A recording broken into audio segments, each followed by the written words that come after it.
Closing, as we bring down the curtains of this year National Peace Consciousness Month, let us all keep the flames in our bellies burning as bright as ever as we work together to transform the minds, hearts, and lives of others. Once again, congratulations to this year's Gawad Kapayapaan awardees.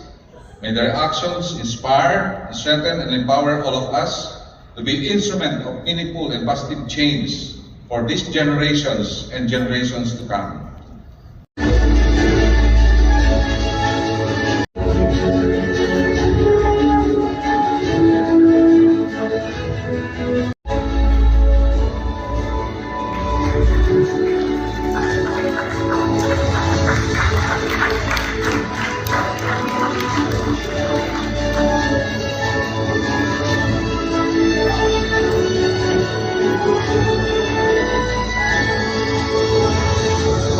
Extending a warm round of applause for Secretary Amena Efranda